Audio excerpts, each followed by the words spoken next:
आज हम बात करेंगे स्वीट कॉर्न की वैज्ञानिक विधि से तैयार की गई मक्का में लगने वाले कीट और रोग की। तो क्या होता है कि ये तना बहुत कमजोर हो जाता है, भीतर से खोखला हो जाने के बाद जब तेज हवा चलती है तो पौधा गिर जाता है, टूट जाता है। नमस्ते दोस्तों, स्वागत है आपका ग्रीन टीवी में। आप देख रहे हैं बातें खेती की और मैं हूं साबिता ठाकुर। दोस्तों, आज हम बात करेंगे स्वीट कॉर्न की वैज्ञानिक विधि से तैयार की गई मक्का में लगने वाले कीट और रोग की। दोस्तों, इसी पर विस्तार से चर्चा करने के लिए आज हमारे साथ स्टूडियो में मौजूद हैं डॉक्टर अवधेश चंद्र शुक्ला जी। आइए शुक्ला जी का स्वागत करते हैं। शुक्ला जी, आपका हमारे स्टूडियो में बहुत बहुत स्वागत है। धन्यवाद। शुक्ला जी, सबसे पहले मक्का में लगने वाले कीट और रोगों को जानने से पहले मैं आपसे ये जानना चाहूँगी कि मक्के की बुआई जो होती है, 3 सीज़न जो हमारे हैं, रबी, जायद और खरीफ, इन तीनों सीज़न में लगने वाले अलग अलग रोग और कीट के बारे में आज हम जानेंगे। सबसे पहले मैं आपसे जानना चाहूँगी कि इनकी बुआई कब कब की जाती है इन तीनों सीज़न में? देखिए, मक्का जो है जी, वो कई रूप में बोई जाती है। जी, सबसे पहले जब सीजन की बात आती है तो मक्का खरीफ में भी बोई जाती है, जी, मक्का रबी में भी बोई जाती है और मक्का जायद में भी बोई जाती है। अब अलग अलग किसान का अलग अलग उद्देश्य होता है। जी, कोई मक्का दाने के लिए बोता है, कोई मक्का चारे के लिए बोता है। शहर के पास वाले जो हैं वो क्या करते हैं कि दो फायदा उठाते हैं। जब भुट्टा तोड़ लिया, बाजार में बेच दिया, और उसके बाद जो फसल खड़ी रह जाती है वो चारा में किसान अपने जानवरों को चारे के रूप में इस्तेमाल करते हैं। व्यावसायिक रूप से जो बहुत अच्छे, मतलब व्यावसायिक रूप से जो इस्तेमाल करते हैं, वो मक्का जो है वो साधारण मक्का नहीं बोते हैं, वो स्वीट कॉर्न बोते हैं या बेबी कॉर्न बोते हैं। जी, और उनका क्या है कि ये उसको फॉरेन तक में डिब्बा बंदी करके ये विदेश तक में इसकी जो है सप्लाई होती सप्लाई है। करते तो इस तरीके से मक्का जो है अलग अलग तरीके से बोई जाती है। जी, और खरीफ से लेकर के, चूंकि बरसात का सीजन होता है, फिर उसके बाद जाड़े का सीजन आता है, जाड़े के सीजन के बाद गर्मी का भी सीजन आता है। जी, तो इस तरीके से सीजन के अनुकूल, बरसात का सीजन है तो हो सकता है बरसात में कुछ ज़्यादा रोग लगते हैं, फफूंदी होती है, ज़्यादा रोग लगते हैं। जी, रबी जब आती है, ठंडक आती है, तो उसमें रोग कुछ कम हो जाते हैं। इसी तरीके से जब गर्मी पड़ने लगती है तो रोग कुछ और बढ़ जाते हैं, उसकी संभावना अलग हो जाती है। संभावना अलग हो जाती है। तो इस तरीके से जो है मक्का को अलग अलग रूप से देखा गया है और उसी तरीके से उसमें अलग अलग लगने वाले रोग और कीट हैं। तो शुक्ला जी, इसी के साथ सबसे पहले मैं आपसे जानना चाहूँगी कि जैसा कि हम बात कर रहे थे मक्का में लगने वाले रोग और कीट की, तो सबसे पहले मैं आपसे ये जानना चाहूँगी कि जैसा कि शुक्ला जी, हम देखते हैं कि एक किसान अपनी फसल बोता है, तो उसकी फसल लगाने के बाद वो इतना योग्य कह लीजिए या फिर इतना वो शिक्षित नहीं होता है कि वो उसकी फसल में क्या रोग लगा हुआ है, कौन सा रोग लगा हुआ है या कौन से कीट लगे हुए हैं, इसकी वो स्वतः पहचान कर सके। तो शुक्ला जी, मैं सबसे पहले आपसे जानना चाहूँगी कि आप ऐसी पहचान बताइए जिससे किसान अपनी फसल में लगने वाले रोग, स्पेशली मक्का में लगने वाले रोग को पहचान सके। बहुत अच्छा आपका प्रश्न है, जी, क्योंकि किसान जब तक उसको पहचानेगा नहीं बीमारी का, जी, तब तक उसका इलाज क्या करेगा। बिल्कुल बिल्कुल। क्योंकि डॉक्टर भी जो है पहले नब्ज देखता है और अच्छी तरीके से थाइरोस्कोप और सब लगा करके जब देख लेता है और ये बीमारी है, उसकी पहचान हो जाती है, तभी वो प्रिस्क्रिप्शन लिखता है। बिल्कुल बिल्कुल। तो ये बहुत जानना बहुत जरूरी है। तो देखिए, सबसे पहला रोग हम लेते हैं तुलास्ता रोग। तुलास्ता रोग, जी। अब तुलास्ता रोग जो है उसकी पहचान क्या है? उसकी पहचान ये है कि पत्तियों पर पहले पीली धारियां या धब्बे पड़ते हैं। जी, उसके बाद फर्स्ट स्टेज में तो ये हो गया, मतलब उसके ऊपर की पत्ती पर पहले पत्ती पर जो धारियां पड़ेंगी और पीले रंग आ जाएगा। जी, बिल्कुल। उसके बाद फिर निचली सतह पर जी, फफूंदी दिखाई देने लगेगी। अच्छा, हल्की सी फफूंदी दिखाई देना शुरू हो जाएगी। जी, और वो बाद में जो धब्बे पड़े हुए हैं, वहां पर जो धब्बे पड़े थे वो भूरे लाल रंग के धब्बे हो जाते हैं। अच्छा, मुख्य बात यह है कि तुलास्ता रोग जिस पौधे पर लग जाता है उसमें या तो भुट्टा बनता ही नहीं है, जी, और बनता है तो बहुत कमजोर या बहुत कम बनते हैं। जी, ये तुलास्ता रोग मतलब की कि वो फसल को बर्बाद कर देता है। हाँ, फसल बिल्कुल समझ लीजिए आप बर्बाद हो जाती है। जी, अब इसकी जब पहचान हो गई तो इसके उपचार की बात हम करते हैं। बिल्कुल। तो अगर आपको जिंक मैंगनीज कार्बामेट मिल जाता है जी, तो आप इसको 2 किलोग्राम ले लीजिए और 1 हेक्टेयर के लिए ये पर्याप्त होता है। पर्याप्त होता 800 से 1000 लीटर पानी में घोल करके जी। और इसका हम छिड़काव कर देते करेंगे। हैं। अगर ये दवा नहीं मिलती है तो जीरम 80% का आता है जी। और ये भी जो है 2 किलो पर हेक्टेयर के हिसाब से 800 1000 लीटर पानी में घोल करके इस्तेमाल किया जाता है, छिड़का जाता है। जी। अगर 80% वाला जीरम नहीं है, 27% वाला जीरम है, तो उसकी मात्रा हम बढ़ा करके 2 किलो की जगह पर 3 किलो कर देते हैं। तो इन तीनों दवाइयों में से जो भी दवाई मिल जाए उनमें से एक दवाई को हम इस्तेमाल करेंगे तो हमारा तुलास्ता रोग मिट सकता है। मिल सकता है। उसके बाद दूसरा आता है पत्तियों का धब्बा रोग। जी। तो जैसा इसका नाम भी है पत्तियों का धब्बा रोग, तो इसमें क्या होता है कि लंबे अंडाकार धब्बे बनते हैं और ये धब्बे भूरे रंग के होते हैं। शुरू में ही स्टार्टिंग इसकी जो है वो भूरे ही रंग के धब्बे होते हैं और जब ये भयंकर रूप धारण करती है बीमारी तो पत्तियां बिल्कुल झुलस जाती हैं, सिकुड़ जाती हैं और धीरे धीरे सब नष्ट हो जाती हैं।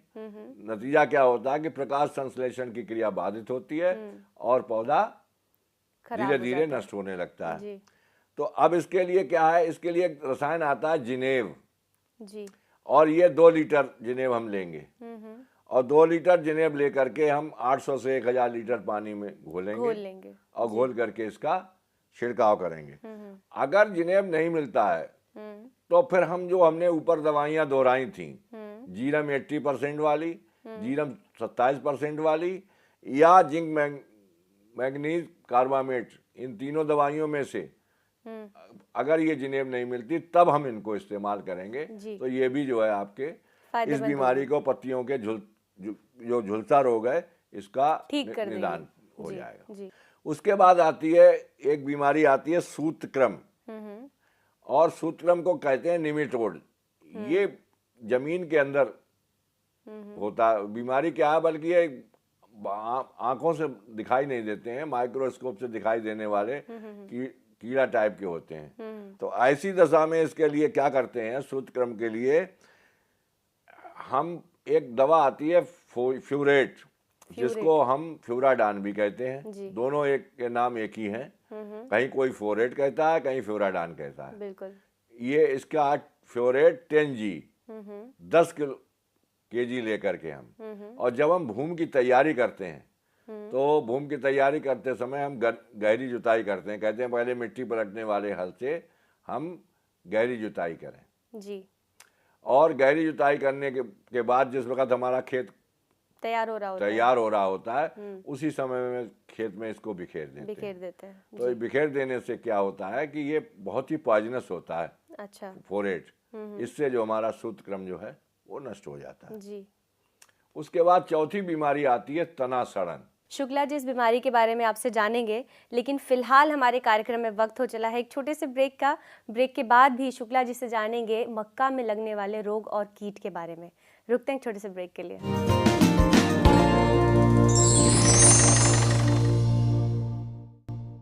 ब्रेक के बाद एक बार फिर से आप सभी का स्वागत है बातें खेती की में। दोस्तों, हम बात कर रहे थे मक्का में लगने वाले रोग और कीट के बारे में और जान रहे थे कि इन रोगों को कैसे पहचाना जा सकता है। इसी पर विस्तार से बताने के लिए हमारे साथ स्टूडियो में मौजूद हैं डॉक्टर अवधेश चंद शुक्ला जी। डॉक्टर अवधेश चंद शुक्ला जी, आपने मुझे अभी बहुत सारी बीमारियों के बारे में बताया और साथ ही आप बता रहे थे तना सड़न के बारे में, जहाँ से मुझे आपको रोकना पड़ा ब्रेक पे जाने के लिए। तो अब मैं आपसे जानना चाहूँगी कि ये तना सड़न बीमारी है क्या और इस रोग को एक किसान कैसे पहचान सकता है? देखिए, बहुत ही आवश्यक है कि इसके बारे में ये जानना जरूरी है कि ये लगती कब है। बिल्कुल। ये खरीफ की फसल में जब वर्षा अधिक होती है तब ये बीमारी लगती है जी। और जब ये बीमारी लगती है तो इसमें क्या होता है कि पोरियों पर इसमें जली धब्बे बनते हैं जी। और वो जली धब्बे जो है वो शीघ्र सड़ने लगते हैं, महक आने लगती है इसमें। अच्छा। सबसे बढ़िया पहचान इसकी यही है कि दुर्गंध आने शुरू हो जाती है और जब ये दुर्गंध आती है उसके बाद पत्तियां भी धीरे धीरे इसकी नष्ट होने लगती हैं और बाद में जो है पोरी जो है वो कमजोर हो जाती हैं और यहाँ तक कि जब हवा चलती है तो ये पौधे बीज से टूटने लगते हैं। तो अब इसकी बात आती है उपचार की। जी। तो उपचार की बात में इसमें जो चूंकि ये बहुत ही ज़्यादा फफूंदी वाली दवा के इस्तेमाल इसमें करना जी। आवश्यक है, तो इसमें एक दवा आती है स्टेप्टोसाइक्लिन जी। और दूसरी दवा आती है एग्रोमाइसिन। जी। इन दोनों दवाओं में से कोई भी दवा अगर मिल जाती है तो एक दवा हम ले लेते हैं और उसमें हम मिलाते हैं कॉपर ऑक्सीक्लोराइड। अच्छा। अब जो हम पहले स्टेप्टोमाइसिन अगर हम लेते हैं तो 15 ग्राम स्टेप्टोमाइसिन और 500 ग्राम कॉपर ऑक्सीक्लोराइड, इन जी। दोनों को मिला लेते हैं और इन दोनों को मिला करके 800 से लेकर के 1000 लीटर पानी में हम घोल लेते हैं जी। और घोल करके इसका छिड़काव करते हैं। हैं। अब अगर स्टेप्टोसाइक्लिन नहीं मिलती है, जैसा मैंने बताया एग्रोमाइसिन मिलती है, तो एग्रोमाइसिन का भी 15 ग्राम दवा हम लेंगे और उसको कॉपर ऑक्सीक्लोराइड के 500 ग्राम में घोल करके और उसका हम छिड़काव कर करेंगे। देंगे। तो इस तरीके से हम तना सड़न से जो है बचाव मुक्ति कर प्राप्त सकते कर हैं। लेंगे। जी। अब उसके बाद जो हमारी गुलाबी उकटा रोग है, जी। ये विशेषकर रबी में लगती है जाकर के। अच्छा। रबी के दिनों में जब इधर अक्टूबर नवंबर में हमारी बरसात नहीं होती है तो सूखा होने लगता है, मिट्टी सूखने लगती है। जी। जी। तो ये इसमें क्या होता है, जब दाने पड़ने की अवस्था आती है, दाने पड़ने की अवस्था आती है तो उस समय क्या होता है कि नमी हमारे कम होती है। अगर हमारे खेत में नमी कम है तो दाने पड़ने की अवस्था में जो है ये हमारा जो तना होता है उसमें नलिकाएं होती हैं जिनसे हमारा भोजन बनाने की क्रिया के लिए भोजन पत्तियां जो लेती हैं, भोजन लेती हैं। तो अगर उस नलिकाओं को हम फाड़ करके देखें तो नलिकाएं सिकुड़ी हुई होंगी और भीतर से गुलाबी रंग की होंगी। अच्छा। तो इसीलिए इसको गुलाबी उकटा रोग कहते हैं। जी। और होता क्या है कि इससे पौधा सूखने लगता है और हमारा जो दाना है वो कमजोर हो जाता है। जी। तो इसके लिए जो है खासकर जो है वो दवा है, सबसे पहली तो दवा से ज़्यादा आवश्यक है सिंचाई अवश्य करें। नमी बनी रहेगी तो हमारा इसका निदान होगा, सुरक्षित रहेगा पौधा सुरक्षित रहेगा, क्योंकि ये नमी की कमी के कारण ही ये बीमारी बढ़ती है। दूसरा ये स्वस्थ बीज, प्रमाणित बीज हो, स्वस्थ बीज हो। अच्छा। हाँ, और तीसरा ये है कि बीज का उपचार जरूर कर लेना चाहिए। अच्छा। अगर हमने बीज का उपचार कर लिया है, जैसे थीरम है, कैप्टान है, वावस्टीन है, तो जब हम बात करते हैं कि कितना बीज चाहिए उसके बाद उसको हम कैसे उपचारित करें, तो इसी तरीके से जो हमारा हम बोएंगे स्वस्थ और प्रमाणित बीज बोएंगे उसको भी उपचारित कर लें। और उपचारित करने के लिए अगर हमारी थीरम है तो 2.5 ग्राम थीरम, अगर कैप्टान है तो हमारा 2 ग्राम और बावस्टीन है तो 1.5 ग्राम। ये कितने के लिए? 1 किलो बीज के लिए। जी। आप उसको जरा सा हल्का सा नमी उसमें आ जाए और उस नमी को आप धीरे धीरे उस पर दवा डालते चले जाएं और मिलाते चले जाएं, तो इस तरीके से ये उपचारित हो जाएगा। जी। तो ये आप अगर सिंचाई समय से करते हैं, नमी बनाए रखते हैं, बीज उपचारित करते हैं, स्वस्थ और बीज बोते हैं, तो मतलब इस कि बीमारी सारी चीजों का आप ध्यान रखेंगे तो मतलब तो नहीं लगेगा, ये आपका गुलाबी उकटा रोग नहीं से निदान हो जाएगा। जी। उसके बाद आप एक बीमारी लगती है हमारी कौन से में? स्वीट कॉर्न में, विशेषकर स्वीट कॉर्न में ये बीमारी लगती है। मतलब बाकी मक्का में नहीं, मतलब स्पेशली आप स्वीट कॉर्न की बीमारी की बात कर रहे हैं। स्वीट कॉर्न की बीमारी की बात कर रहा हूँ, कार्बोलेरिया पत्ता धब्बा रोग। अच्छा। और ये बीमारी जो है जैसा मैंने बताया कि विशेषकर स्वीट कॉर्न में, क्योंकि ये जायद में जाकर के लगती है, इसमें पत्ते जो है पहले पीले पड़ जाते हैं और पीले पड़ते हैं और धब्बे भी इसमें आ जाते हैं, धब्बे पड़ जाते हैं और जैसे ही रोग इसका बढ़ना शुरू करता है वैसे ही पत्तियां सूखना शुरू हो जाती हैं। जी। तो इसके लिए भी ये सबसे ज्यादा जरूरी है कि प्रमाणित बीज जो अवरोधी हो उसको प्रयोग करना चाहिए। और एक दवा आती है मैंगोजेब। अच्छा। 0.2%। जी। तो 0.2% का मतलब हमारा होता है कि हम 2 ग्राम को 1 लीटर में हम इसको घोलें। अब अगर हमारे पास एरिया ज्यादा है, मान लिया हमने 1 लीटर की बात की थी, अब हम 10 लीटर की बात करते हैं, तो 2 ग्राम की जगह उधर 20 ग्राम हो जाएगा।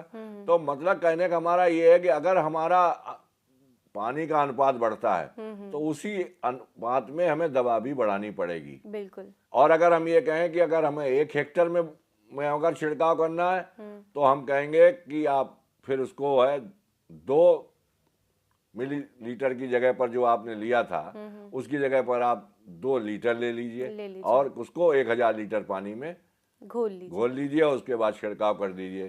तो इस तरीके से आपका जी मुक्ति जी प्राप्त हो बहुत जाएगी। बहुत धन्यवाद शुक्ला जी, आपने रोग के बारे में बताया। अब आगे मैं आपसे जानूंगी कि इसमें कीट कौन कौन से लगते हैं। तब तक हमारे कार्यक्रम में वक्त हो चला है एक छोटे से ब्रेक का। ब्रेक के बाद हम जानेंगे कि मक्का में कौन कौन से कीट लगते हैं। एक छोटा सा ब्रेक।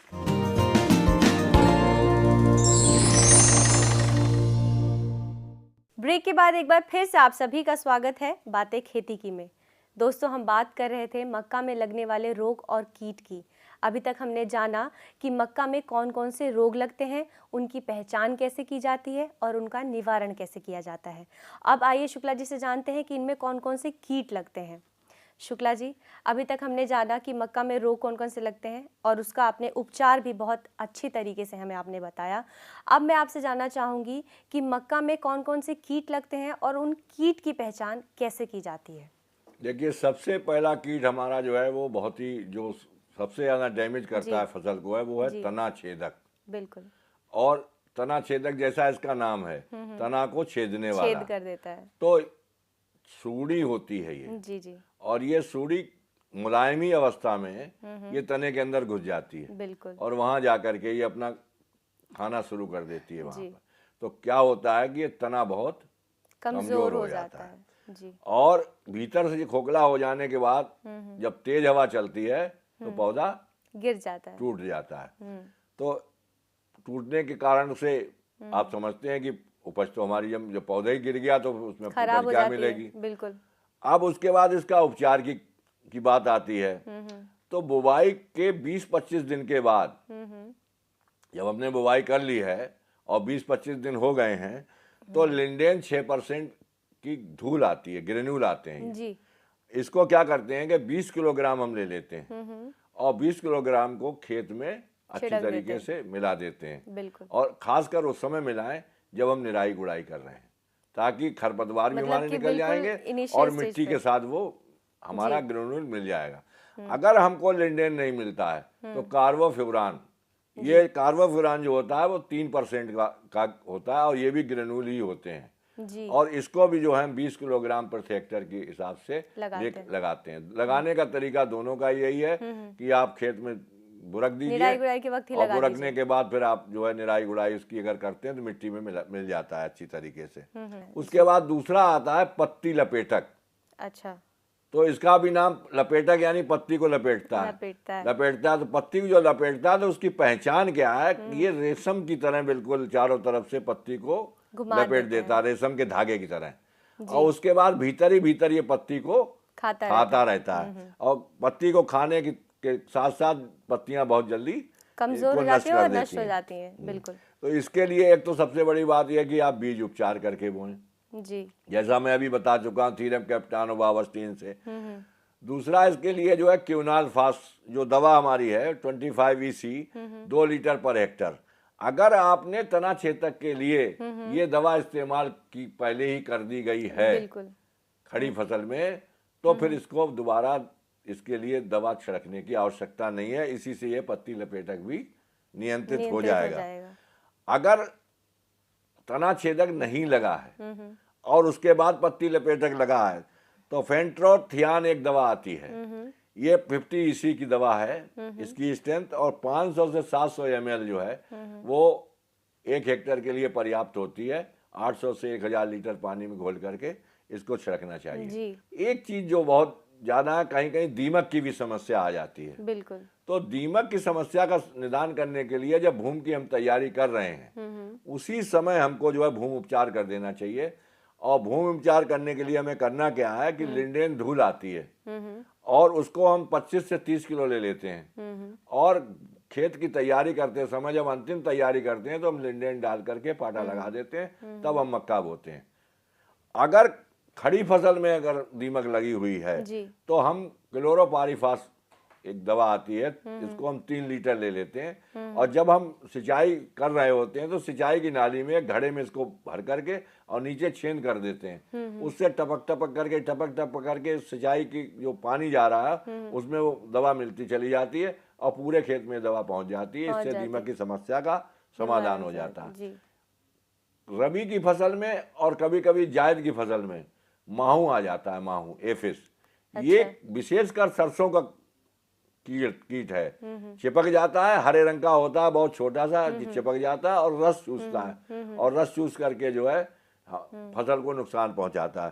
तो इसके लिए मोनोक्रोटोफास एक दवा आती है 36 ईसी की और उसको 500 ml पर हेक्टर के हिसाब से लेकर के और 800 से 1000 लीटर पानी में घोल करके और अगर हम इसका छिड़काव करें तो हमारी ये कीट का निदान हो जाता है। जी बिल्कुल। शुक्ला जी, आपने मक्का के कीट और रोग से रिलेटेड इतनी महत्वपूर्ण जानकारियाँ आपने हमारे दर्शकों को दी, इसके लिए आपका बहुत बहुत धन्यवाद। आपको भी धन्यवाद। तो दोस्तों, हमने अपने आज के एपिसोड में जाना कि मक्का में कौन कौन से रोग लगते हैं, कौन कौन से कीट लगते हैं और उनका निवारण कैसे किया जाता है।